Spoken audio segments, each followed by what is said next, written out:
Ladies and gentlemen, the story you are about to hear is true. The names have been changed to protect the innocent. Dragnet is brought to you by Chesterfield, made by Liggett & Myers, first major tobacco company to bring you a complete line of quality cigarettes.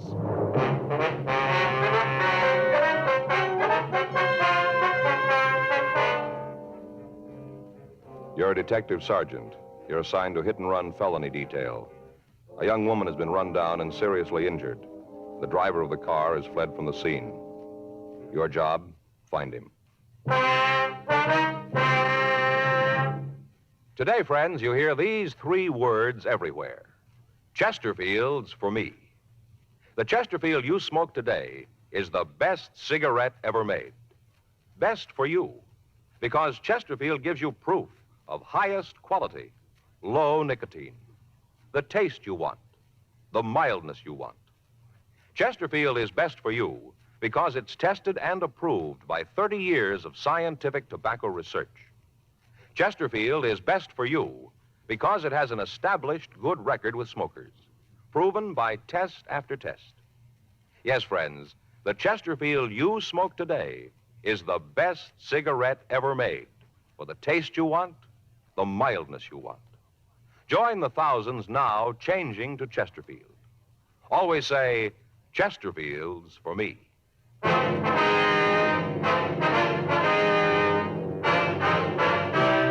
Dragnet, the documented drama of an actual crime. For the next 30 minutes, in cooperation with the Los Angeles Police Department, you will travel step by step on the side of the law through an actual case transcribed from official police files. From beginning to end, from crime to punishment, Dragnet is the story of your police force in action. It was Tuesday, April 7th. It was cold in Los Angeles. We were working the day watch out of traffic bureau, hit-and-run felony detail. My partner's Frank Smith. The boss is Captain Calfee. My name's Friday. We were on our way out from the office, and it was 8:40 a.m. when we got to 1784 Byram Street. Front door. Better try it again, huh? Yeah. Wait a minute. Sounds like somebody coming. Yeah? Something you want? Miss Hunter? That's right. What do you want? Police officers. We'd like to talk to you. Oh, about the thing last night, huh? Yes, ma'am, that's right. Well, come on in. I can't stand around for long. I'm going to be late for work as it is. Come on. Thank you. This is my partner, Frank Smith. My name's Friday. How do you do? Hi. Sit down there. I got to get ready to leave. There's some coffee there in the carafe if you want some. No, thank you. No, ma'am, thank you. Would you mind pouring me a cup? You'll find everything right there on the table. 2 sugars. All right.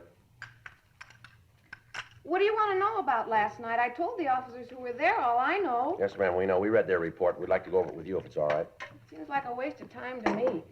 Spend a little more of it trying to catch the kid that hit the girl. It'd be better all the way around. Yes, ma'am. There's your coffee.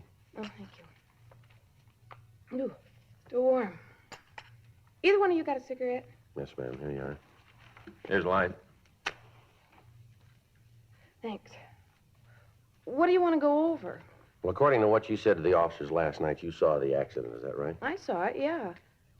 But I don't think it was an accident. If you ask me, I think the kid deliberately hit the girl, deliberately. Now, why do you say that? Well, just the way it looked, that's all. Kind of feeling. Way came barreling around the corner. He must have seen her. She was right under the light, didn't even make an attempt to stop, none at all. Mm-hmm. I saw her, the girl, step off the curb. Right under the light. He had to see her, had to. Anyway, she stepped off the curb and started to cross the street. Harry and me saw her. She started to cross, and then all of a sudden, this kid in the hot rod was coming right at her. Was there anything she could do? Yes, ma'am. She kind of looked up at the car and then, well, like she was going to run. But she didn't have time. The car hit her and knocked her down. Did you get a good look at the car? You mean the one that hit her? Yes, ma'am. You bet I did. Passed right under the light. Got a real good look at it. Mm-hmm. I wonder if you'd describe it for us. I told the cops all about it last night. Seems like that'd be enough. Why do I have to go through it again? Well, there might be something you didn't think of last night, Miss Hunter, something you might have forgotten. Isn't likely, but if you gotta have it, I guess that's the way it's gotta be. Hope we can get it over with fast enough. I gotta get down to the corner so I won't miss my bus. Well, if it'd help, we can drive you to work. You can give us the information on the way. Well, that'll be fine. Wait a minute, I'll get my coat. Uh-huh. How'd it look when you came in? Ma'am? Did it look like it was gonna rain? No, it's pretty cold, though. Paper said it might rain today. Well, better take an umbrella. What kind of a car was it, Miss Hunter? A hot rod, you know the kind, real low, 2 exhaust pipes kind of beat up. Well, what kind of a car was it, the brand name? Well, I guess it was a Ford. Looked like one. Mm-hmm. Hard to tell. It was kind of banged up, you know. I don't know why the police allow cars like that on the streets anyway. It couldn't be very safe. Can you tell us what year the car was? Well, I'm not real good at that, but I'd say maybe a 1940. Might have been 1941. It was a pre-war car, though, huh? Oh, You yeah, sure I'm of that? sure of that. Mm-hmm. Would like to get in, ma'am? Okay, thanks.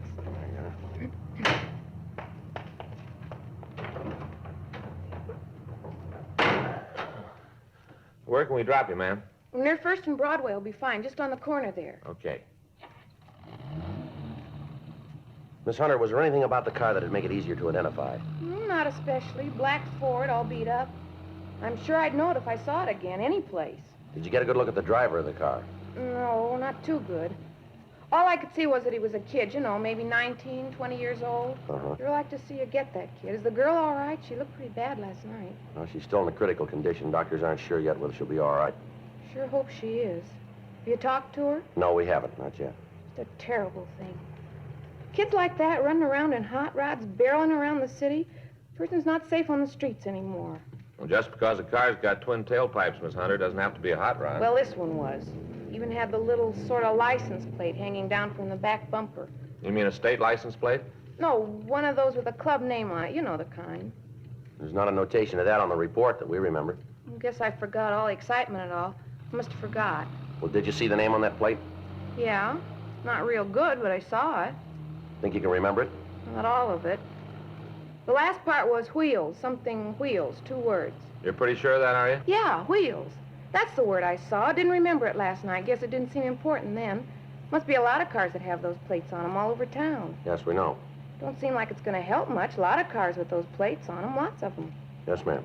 Even if you do find the kid with one of them, how are you going to know if he's the right one? Well, it's not going to be too hard. Huh? His car will tell us. According to the report, an automobile driven by one male occupant had struck a woman while she crossed the intersection of Olympic Boulevard and Connecticut Street the night before. When the ambulance arrived at the scene, the victim, who was identified as Mrs. Helen Chapman, was unconscious and was removed to Georgia Street Receiving Hospital for emergency treatment. Members of the crime lab had arrived at the scene and gathered what physical evidence they could find. All citizens in the vicinity were interrogated and their statements were taken. Photographs of the coroner were made and held for evidence. Because of the hit-and-run aspect of the case, Frank and I had been assigned to investigate it. At 1:14 p.m., we drove over to Georgia Street Receiving Hospital to talk to the attending physician, Dr. Sebastian. He said the patient's condition was so critical that she couldn't be moved to her own hospital. He told us that the victim hadn't recovered consciousness to the point where she could be questioned. He went on to tell us that she'd been administered serum albumin to counteract shock. He listed her injuries for us: compound fractures of the femur, rib fractures, and associated internal injuries, including a punctured lung and brain concussion. It was not expected that she'd live. Frank and I left the doctor and walked down the hall. In the waiting room, we met a tall, thin man who looked as if he hadn't slept in several days. On the floor in front of him was a small pile of half-smoked cigarettes. He identified himself as the victim's husband, Carl Chapman. I don't know. I came home from work. They told me about it. I didn't even know. Didn't they try to call you at work? No, I guess they called the house. There wasn't anybody home. I just walked up to the door, and there was a note telling me to call there. Didn't even know about Helen. I see. You like a cigarette, Chapman? Thanks.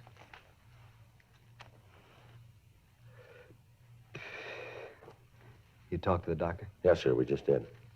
Is there anything new? She can be all right? Well, I don't know yet. You can ask the doctor yourself.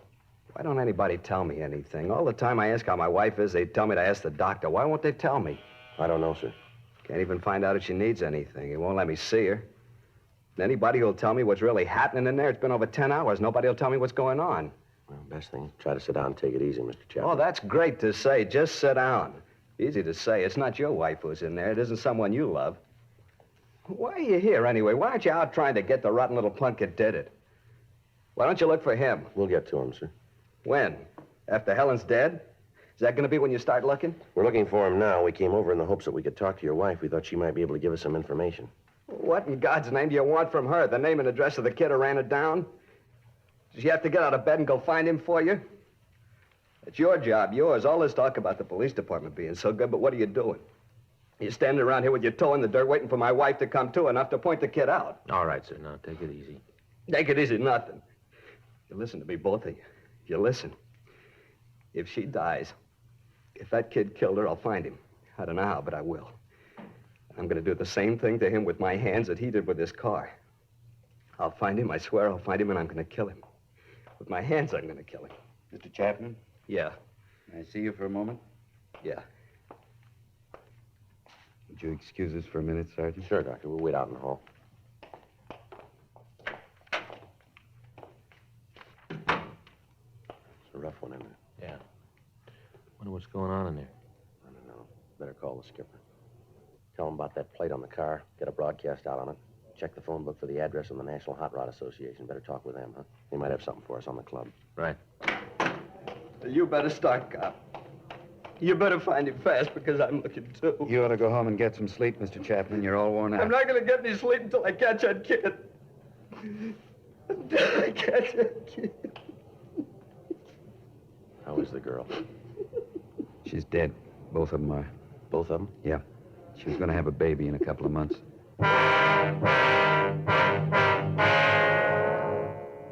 3:15 p.m. Frank and I drove out to the offices of the National Hot Rod Association on Hollywood Boulevard. We met with Bud Coons and Wally Parks. They checked their records for clubs with the last name Wheels. There were 3 in their files.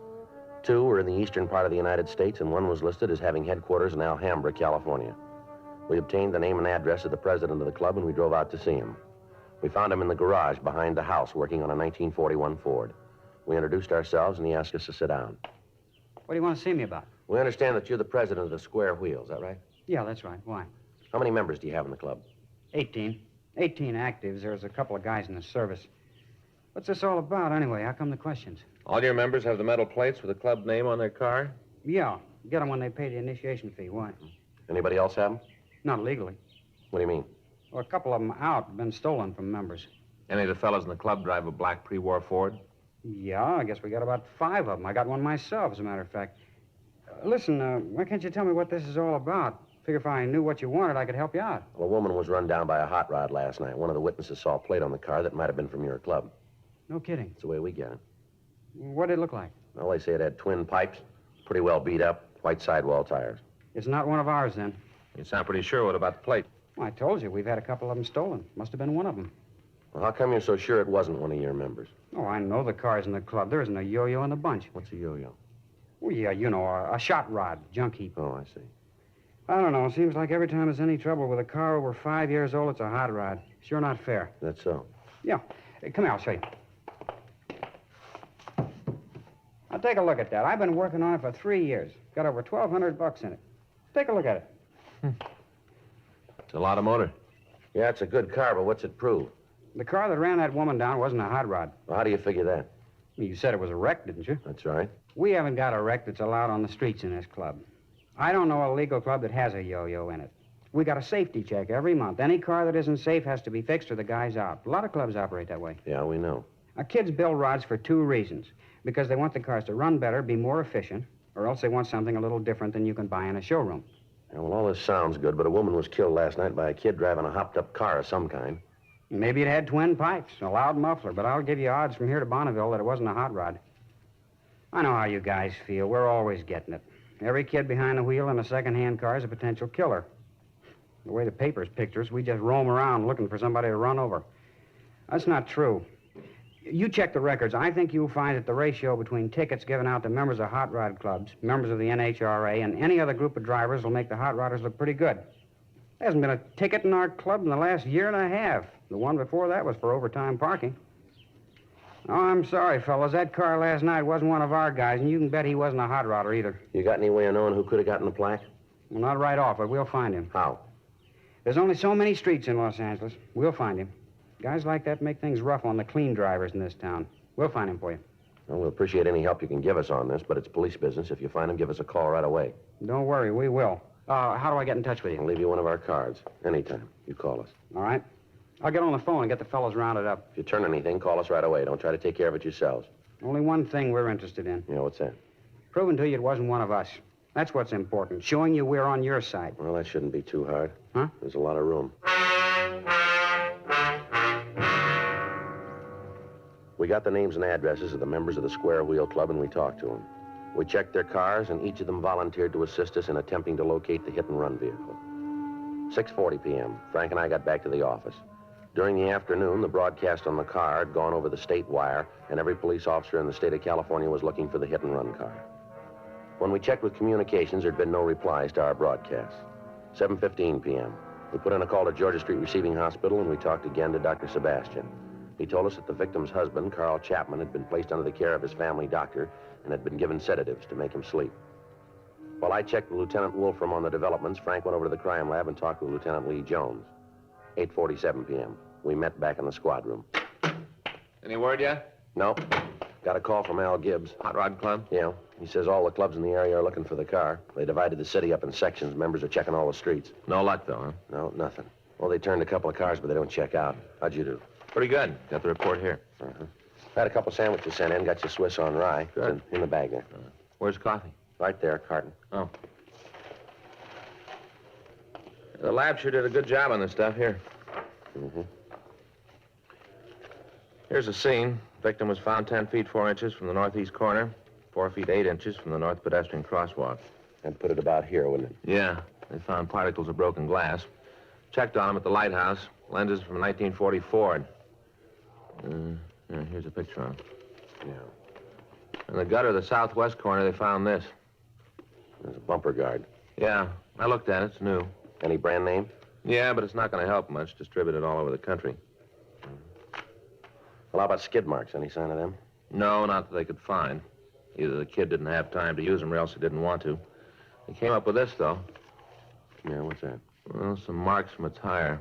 Lee says he thinks they were made when the kid dug out to get away, spun the back wheels. Sure indicate that he didn't mean to stop at any time, huh? Well, that's the way Lee's got it figured. Well, it isn't much to go on, is it? Well, they've come easier. Yeah. Well, let's go out and check the neighborhood again. We might still be able to turn up a decent description. We start checking the garages in the morning. Try to turn a car with a broken headlight and a missing bumper guard. Okay, better call communications, get out a supplemental on the tires. Huh? Yeah, I'll take care of it. I got it. Hit and run felony Friday. Yeah, that's right. Mm-hmm. Anybody there? No. No, keep it under surveillance. We'll be right out. Yeah, don't burn it. Right, bye. What do you got? Well, it's beginning to go our way, maybe. Huh? They found the car.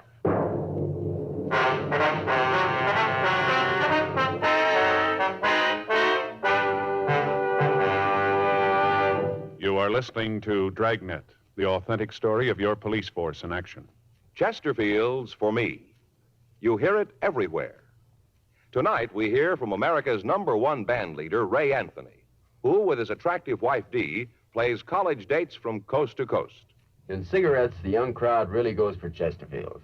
I've noticed that wherever we've played. And I guess it's one of the reasons Chesterfield is America's most popular two-way cigarette. Of course, Dee and I are Chesterfield smokers, too. We know they're best for us. Chesterfield's for me. You hear it everywhere. The Chesterfield you smoke today is the best cigarette ever made.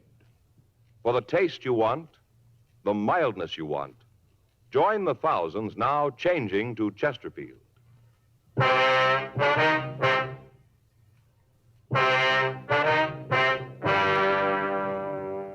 During a routine patrol of the streets in East Los Angeles, a radio unit had come across a car parked at the curb on Vancouver Avenue. They'd stopped to investigate and found that it matched the description that we'd sent out. On the phone, I'd instructed the officer not to search the car, but merely to keep it under surveillance and check and hold anyone who approached it. Frank and I notified the crime lab of the find, and then we left the office and drove out to the location.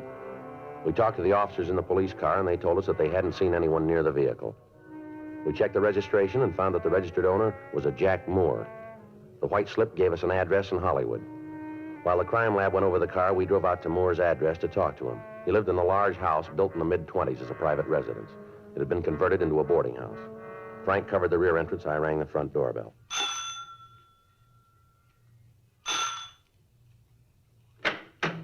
Yeah? What do you want waking me up this time of night? Police officers. You have a tenant here named Jack Moore? What about it? We'd like to talk to him. Too late, Mac. He ain't here. Where is he? I don't know. He moved out this afternoon. He didn't say where he was going. A thorough search was made of the suspect's room. The manager told us that Moore had come home that morning, packed his belongings, and left the house. We called the crime lab, and Lieutenant Lee Jones told us that they'd established that Moore's car was the one that had run down the Chapman girl. We talked to the other people in the rooming house. None of them could tell us where Moore might have gone. We put in a call to auto records, but the car was not listed as being stolen. Frank called his name into R&I, but we found that he had no felony record. From the occupants of the rooming house, we found that the suspect had no relatives in this state and no close friends that they could recall. Leighton Prince came out and went over the room, and in going over it, we found a wastebasket Moore had used to dispose of articles that he didn't want. In the basket, we found several match folders from a bar out on West 7th Street. We put in a call to the bar, but we found that it was closed.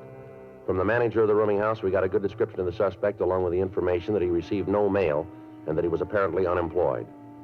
A stakeout was set up on the house, and at 3:36 a.m., Frank and I checked out of the office and went home for the night. The next day, Wednesday, April 8th, we contacted DMV and asked that they give us all information on the car. 9:15 a.m., we drove over to the bar on West 7th Street. Not open yet. Don't open till 10. Police officers like some information. License is back there on the wall in plain sight. There's nothing going on here. You have a customer in here named Jack Moore? We just opened the doors. We got no say about who comes in. As long as they don't cause trouble, we don't either. This guy's about 20 or 21, 5'8", 5'10", 165 pounds, blonde. Name's Moore, Jack Moore. What's he done? We want to talk to him. About what? Police business. Have you seen him? Nothing that's going to get the bar in trouble? No, that's a simple question, mister. Have you seen him? Maybe, yeah. You tell me what it's all about, and I might be able to help you out. You're running out of time. Have you seen Jack Moore? Yeah. When? Last night? Here? Yeah, he was in. Got liquored up. I tossed him out when we closed. Where's he now? You better ask him. I'm going to tell you once more. If you know where he is, you're going to save yourself a lot of time by cooperating with us. I run a clean place here. I don't want any trouble with the cops. My license is on the wall. I got no choice of the customers who come in here. I don't want to get mixed up in anything. We're not calling it that way. That's the way it is. This is a clean place. That's not what the book says. You've been tabbed a couple of times for serving minors. You run B-girls. You haven't served straight liquor in here for a couple of years. Now, if we have to get the information from you downtown, that's the way it's going to be. Get your coat. Oh, now, look, fellas, I was just trying to take care of myself. You did. Get your coat. Isn't there some way we can work this thing out? I don't want any trouble. Where's Jack Moore? I try to run a clean place. A couple of times I've been... We've been over all that before. Now, where is he? I got him up at my place. You there now? I guess so. He got pretty loaded last night. Told me he didn't have any place to pad down. I took him home. What's the address? 1862 and a half Woodworth Court, room 14. All right, let's go. Yeah. And don't try to call him. I got no phone in the room. If he's done anything, I had no part in it. Just trying to help a friend out, that's all. Just help a friend out. Yeah, sure. You tell him that. How he got me in trouble, all because I tried to help him out. You just tell him. Yeah, we will. And tell him not to come around here anymore. Tell him to keep out. Tell him that, will you, for me? Tell him not to come back. Don't you worry about it. He won't be back. We called the office, and another team of detectives came out to the bar to keep the bartender under surveillance in the event that he might try to contact the suspect. It took 5.5 minutes to drive to the Woodward Street address. It was a large building located at the end of a blind street. Room 14 was on the 3rd floor in the front of the building. Frank and I approached the room, and we listened. There was no sound from inside. You want to try the door? Yeah. It's unlocked. Yeah. There he is on the bed. Yeah. Looks like the right guy. Well, let's wake him up. Come on. Come on, Moore. Wake up. Come on. Let me alone, Charlie. Come on. Get up, Moore. Get up. Let me alone. I told you, Charlie. Let me. Who are you guys? What are you doing Police here? officers, you're under arrest. Now, wait a minute. All right, let me go. Now, come on, stand still. All right. All right, I quit. You want to shake him, Frank? Yeah. Yeah, he's clean. Where you taking me? I ain't done nothing. You got no reason to push me around like All this. right, let's go. Where? Where you gonna take me? Downtown. For what? Manslaughter. I didn't do it. I didn't. You got the wrong guy. You got the wrong one. I didn't do it. All right, come on, let's move. But you got the wrong one. I didn't do it. I didn't know what you wanted. That's why I run. I didn't know what you Well, wanted. you do now, so let's go.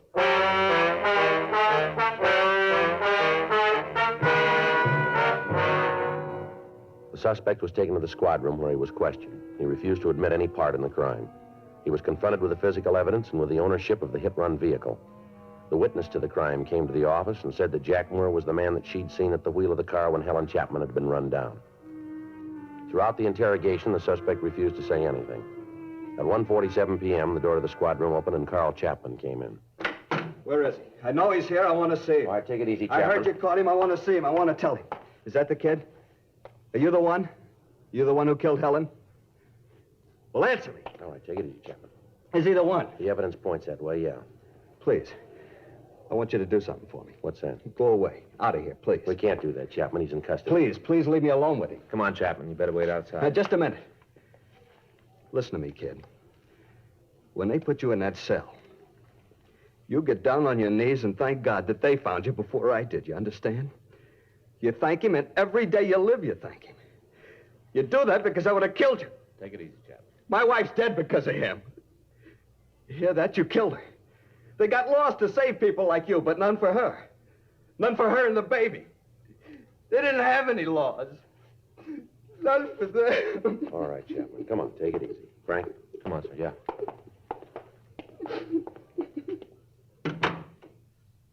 Pretty upset, ain't he? I want you to remember something, kid. In the years I've been in this department, I've seen some bad ones, real bad. Teenage kids that didn't know any better scraped up off the pavement and sent home to their parents. Drunks who were too loaded to know what went on. There's been a lot of them go through here, but you finish way ahead of the field, boy. You talk good. I bet you're on a lecture team around here. I'm getting fed up with you kids roaming the streets in death traps. Now, I don't care about you. You want to wrap yourself around a post, you go ahead. We'll try and stop you, but don't you take somebody else with you. Every year, the number gets bigger, more people killed. It isn't the honest drivers that do it. It's people like you who don't care for anybody else. Now, we've tried about everything in the books to make you understand. Doesn't look like any of them did any good, does it? I'm a bad one, ain't I? You killed a human being, boy. A woman who didn't even know you. She never saw you until it was too late. You threw a ton and a half of metal at a 120-pound woman, and then you ran away and left her in the gutter to die.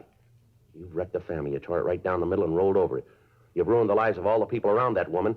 You gave a group of decent kids a bad time because you stole their name. Now, you get on your feet, young fella, and you keep that smart mouth of yours closed. Do you understand? Can I ask you something? What's that? Hit and run. How much will I get? I don't know, but it won't be enough.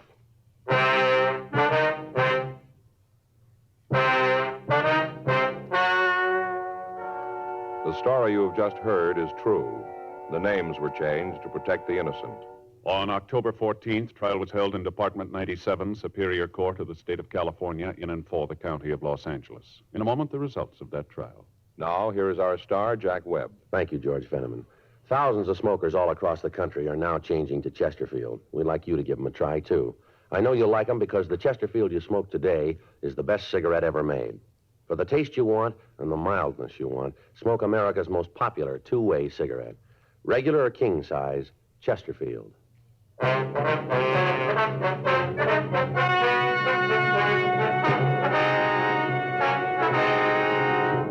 Jack Carlisle Moore was tried and found guilty of manslaughter, 1 count, and received sentence as prescribed by law. Manslaughter is punishable by imprisonment in the state penitentiary for a period not to exceed 10 years.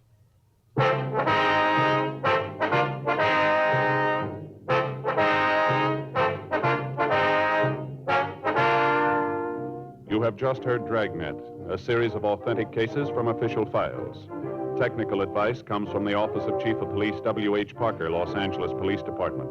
Technical advisors, Captain Jack Donahoe, Sergeant Marty Wynn, Sergeant Vance Brasher. Heard tonight were Ben Alexander, Joyce McCluskey, Harry Bartell, Vic Perrin. Script by John Robinson. Music by Walter Schumann. Hal Gibney speaking. Watch an entirely different Dragnet case history each week on your local NBC television station. Please check your newspapers for the day and time. Chesterfield has brought you Dragnet, transcribed from Los Angeles. Filter tip smokers, this is it. L&M Filters. The only filter tip cigarette with plenty of good taste. The right length for effective filtration and just the right filter. Only the L&M filter contains the miracle product, alpha cellulose. You get much more flavor, much less nicotine. This is it.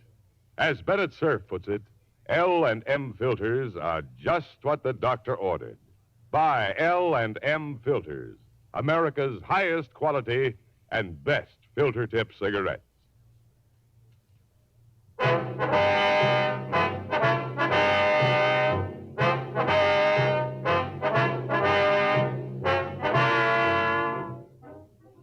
Hear Rocky Fortune following John Cameron Swayze and the news on the NBC Radio Network.